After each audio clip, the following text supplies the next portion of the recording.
So what was your session about? So I had the idea of having a session to discuss D&I from an Asian perspective, and I was a little apprehensive as to whether or not there would be any interest in the topic, and I was pleasantly surprised to see there was a very good turnout, and I was delighted to also have Heather Price here from Symmetra to talk to me in a fireside chat in regard to ethnocentrism and whether this is a barrier for US companies in Asia and also in developing Asian talent. Well, yes, Florence, it was really very enlightening to be involved in the session with you today, because what I did do was bring to life some of the research that you presented that community business has done across many countries in Asia, and I achieved that by demonstrating the data that we had collected in the conscious decision making, that is the unconscious bias program that Symmetra had run across many countries in Asia, including approximately 5,000 directors and middle managers. And what this data demonstrated was exactly what community business has illustrated in its research, in that there's a great deal of favor given to expats over locals, and that a bamboo ceiling exists in Asia. And that means individuals of Asian descent are limited in their aspirations, no matter how much effective or motivated they are. Absolutely, and I think one of the important things that we covered in the session is the fact that through Heather's research in terms of the unconscious bias tracking and the surveying of directors and non-directors across the markets that you cover, and also through our DIAN membership, so our Diversity and Inclusion Asia Network membership, we were able to survey both junior employees as well as senior leadership on their views on what is holding them back in global MNCs, and in particular in working for US companies.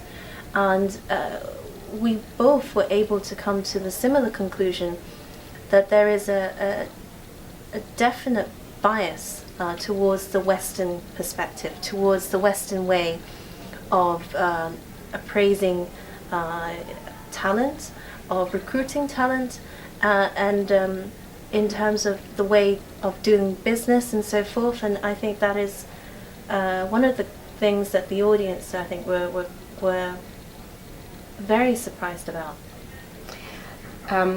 Yes, Flo, I think that one of the major barriers that has been identified that stands in the way of Asian talent advancing, not only in Asia, all over the globe, but certainly in Asia as well, even though there's a preponderance of Asian talent residing in Asia. One of those major barriers is that a Western filter is used to determine leadership potential. So though we work with organizations who are wholeheartedly embracing the concept of diversity and inclusion, have set up diversity strategies and various accelerated development programs, what they haven't done is, from a systemic point of view, reevaluated how they define what a successful leader looks like. And they sort of contained that definition quite narrowly in terms of Western values.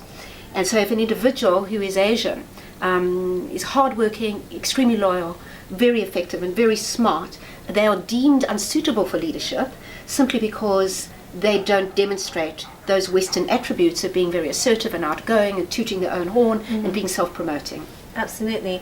And we also covered the idea that a lot of the Asian talent tends to find that they have to become more Western in the way they act, in the way they talk about things at work, and it's all a way of trying to fit in the mold that they feel their colleagues and their bosses would want them to be.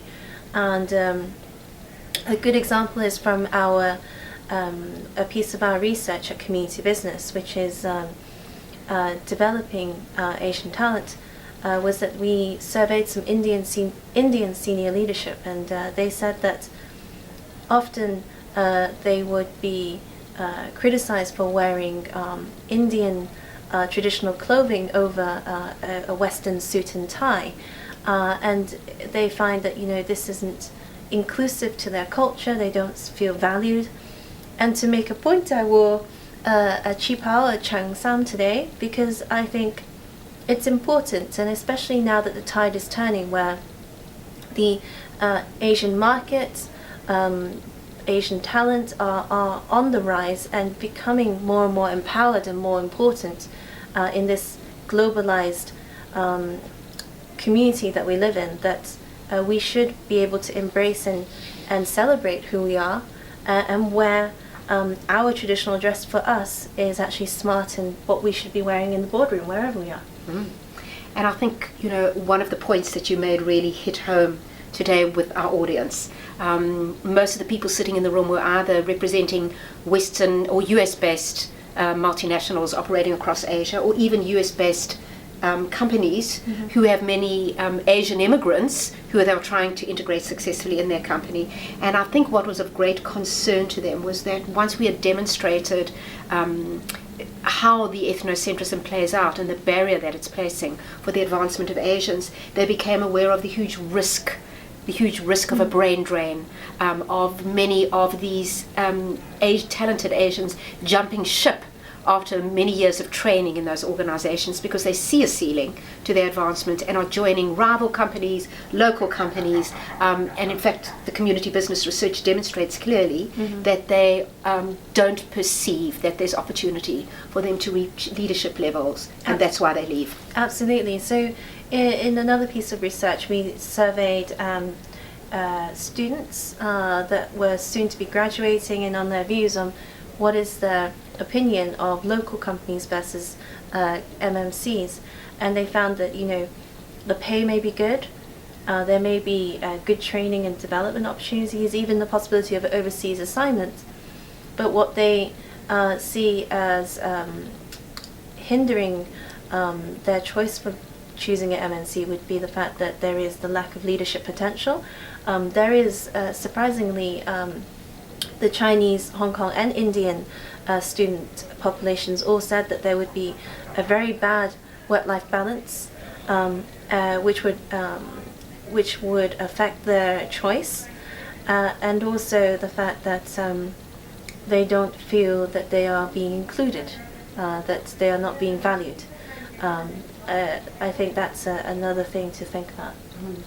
And I think what we left the participants in the room reflecting on is that they really need to seriously consider through an Asian lens how they're going to approach attracting talent, developing talent, retaining talent, and their business strategy overall. That's the name of one of our research, adopting D&I from an Asian lens. Excellent. So how do you feel your information was received? How do we feel the information was received? It was great, because there was a lot of, at the beginning, when they were learning about how Asia is very diverse. There are so many different countries within Asia, and I gave the example of if the world was 100 people, that 60 would be Asian. And then I think when I dive deeper into the nuances between China, Japan, India, and Singapore, the idea that, for example, in Japan, an aging population is definitely an increasing issue, as opposed to in India, where there is an increasing Gen Y population. And so, with those factors in mind, and also many other kind of nuances in play, it got them thinking. So the audience started thinking about, so this is definitely many things to think about for Asia. It's not just lumping them all into one big group. And then when we showed our data and our survey results and so forth, in terms of the Western bias and Western lens being applied to D&I, I think that's when they all started putting their hands up and asking questions. Lots of questions. I think they were deeply shocked by the level of unconscious ethnic bias that the data showed. It was a very large sample. It was across 7 countries. It was very hard to shoot the messenger in the foot. I think they didn't try to deny the reality of it, but I think they were pretty shocked by the depth of it.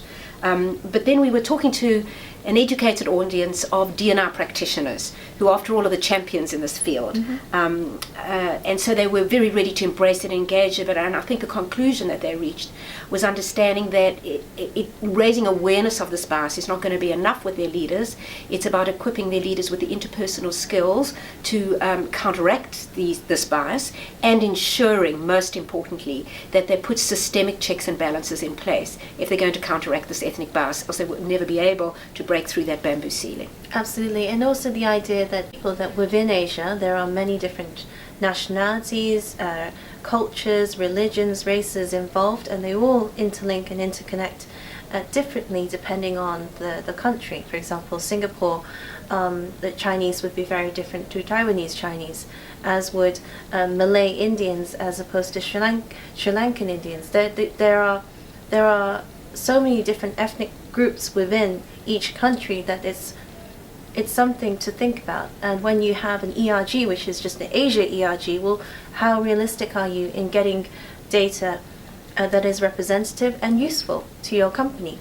And in addition to that, there is also the idea that it's not just about an Asian coming from a particular country, but things like where were they born, where have they lived, what are their language capabilities. I mean, I myself call myself Asian, but I was born in the UK, I was raised in UK, Hong Kong, and I've lived in Singapore, and I speak several languages.